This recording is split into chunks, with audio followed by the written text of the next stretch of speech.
This is Matthew McConaughey. Natalie Portman. James Patterson. Michael Ian Black. And you are listening to Five Questions with Dan Schawbel.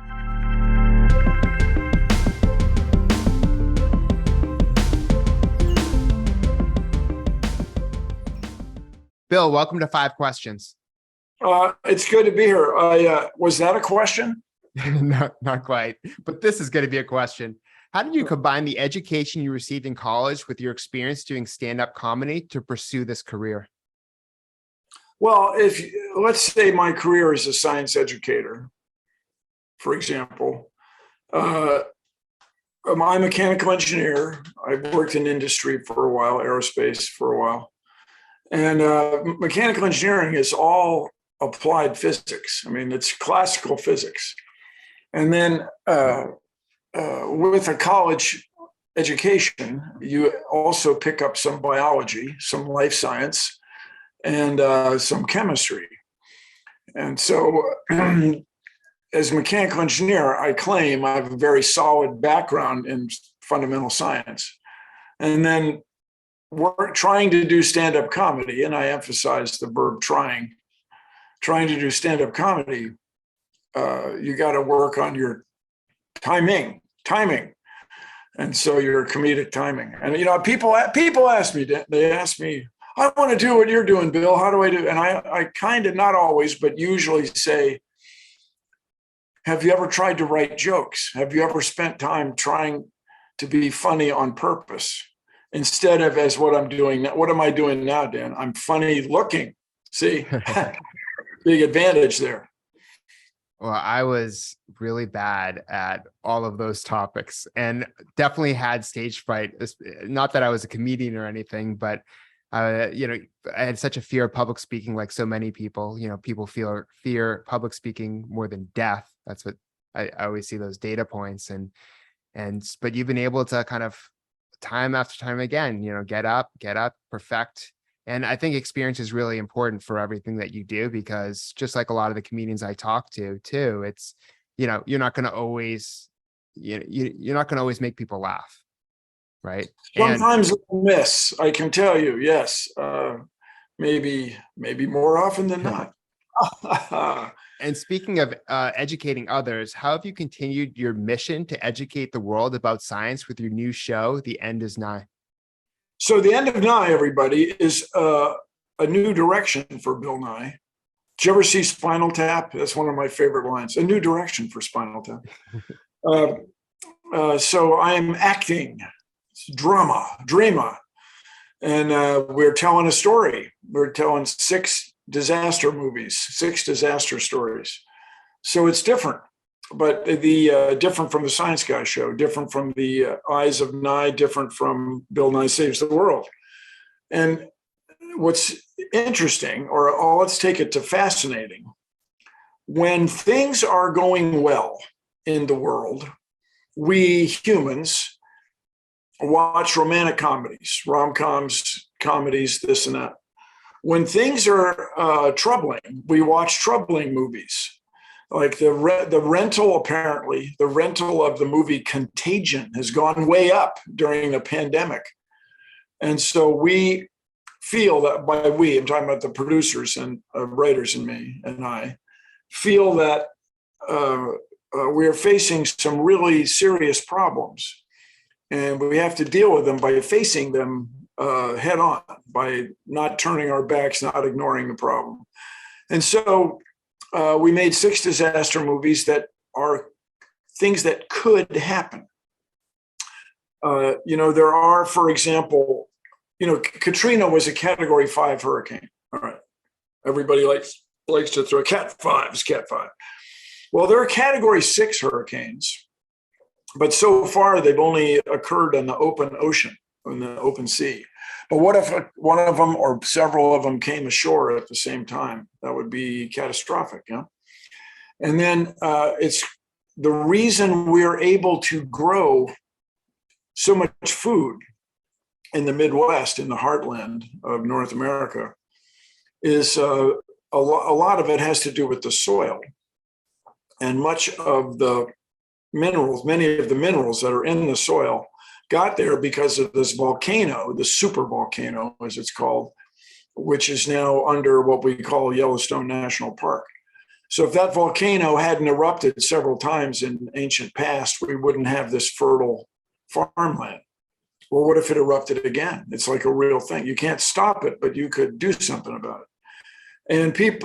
And the one that I really worry about professionally is getting an asteroid coming in, or in this case, this nucleus of a comet. Just be very low probability, very high consequence event. And the other one that almost happened just a couple of weeks ago was a solar flare, a coronal mass ejection from the sun, CME. This could be catastrophic. It would turn off every Zoom call on Earth in a few seconds. So these are real catastrophes that you can't necessarily prevent, but you can anticipate and get ready for. A couple of them are preventable, but 4 out of 6 are, you just have to prepare.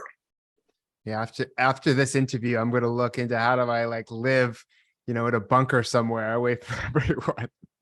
I'm sure a lot of people will watch this and be like really frightened, even though you're guiding them on, how to prepare and what to do. I think that just with everything that's going on with the media and the news, like we've heard or seen so many catastrophes. So it's like people are kind of always on the edge. And I do agree with you. Like when bad things happen, people are kind of like looking for that type of content, but for good things, they look for that type of content. So it's interesting in that way. It's not my idea. I mean, this is documented. It's human nature. It's surprising. And so Seth MacFarlane, who's one of the executive producers, along with Brandon Braga and me, Brandon Braga does the Orville with Seth. I call him Seth. And what Seth MacFarlane points out is that conservative media scare people. They scare people. And viewers are drawn to that. They're drawn to it. So we need to scare people. So we're scaring people. Yeah, no, there was a whole study about the New York Times and like different articles.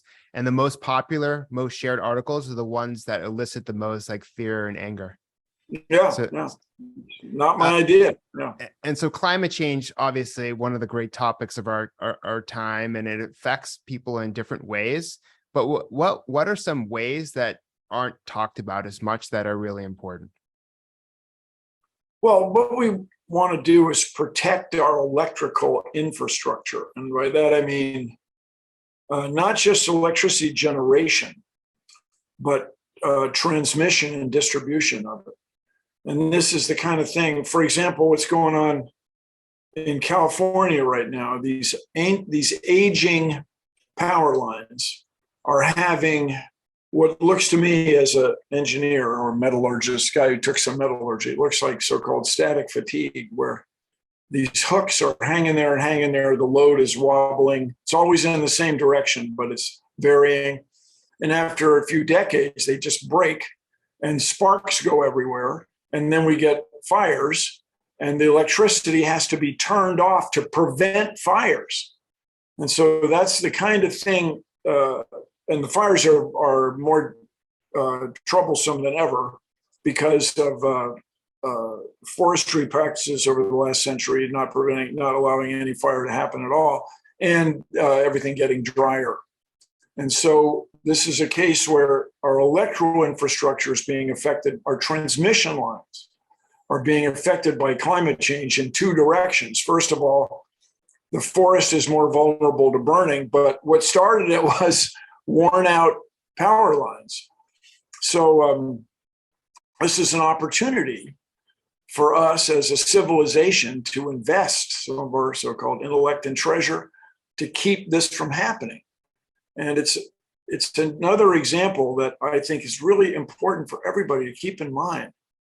We all want to take individual actions to address climate change. We all want to recycle our newspapers and our plastic, especially number one plastic bottles. That's good. Those are good things, but they are not going to address climate change on a large scale, on the scale that it needs to be addressed. But when you think about transmission lines, enormous towers running for kilometers, miles and miles, those are huge things that have to be addressed with, for lack of a better term, tax dollars. Oh, my tax dollars. Or rate hikes on electrical infrastructure, but you don't want to raise the rates on people who can't afford it, and so on and so on. So it needs to be thought through and addressed in a responsible engineering and investment fashion, in investment fashions. I agree. Investment It goes right into my next question perfectly. What role and responsibility do political, corporate, and community leaders have to prevent epic global disasters, some of which you cover on your show? Well, leaders are great, but how do leaders get there? We vote for them. So we have to elect leaders that will lead us into responsible actions.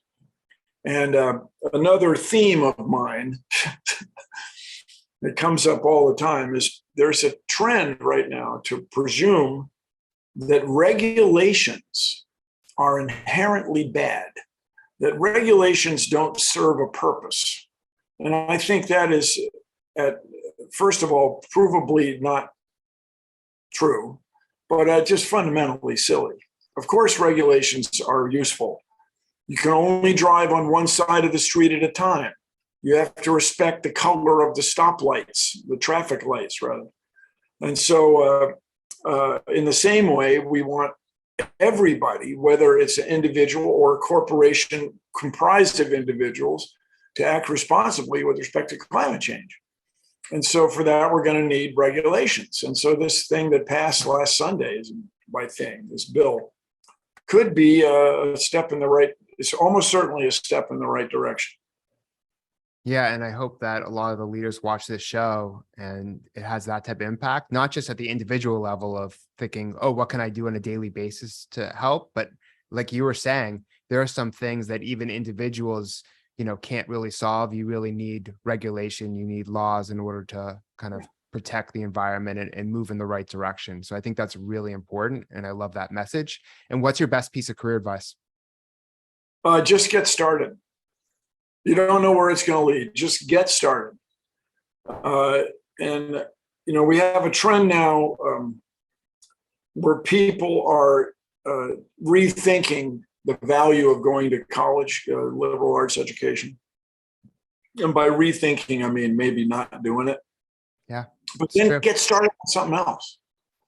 Get started on something else. We need artisans in our society. We need people who can build wind turbine towers, transmission line towers. We need people who can install efficient hot water systems, efficient geothermal, for example, geothermal energy systems. So these will be artisans and people who manage artisans and people who manage the money that pays the artisans and so on. We need everybody. And so the other advice, this isn't career advice, but advice I give everybody with respect to climate change and every other problem we got is vote. We've all got to vote. And we've got to vote in a way that's environmentally responsible or motivated by the environment. Yeah, I think those are both really important points, especially with the career advice. I mean, I think that, you don't know what you will like unless you try it. And so my best advice, actually, I've never really shared it on this podcast, but I've said it for a long, long time, is just try a lot of different things, right? And I think that instead of trying to become the next TikTok breakout star, maybe look to some of these professions that are becoming more relevant to tackle these bigger societal issues.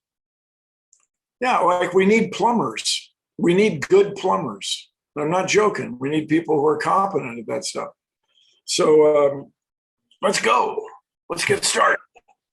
Well, that's great advice. And thank you so much for being on the show.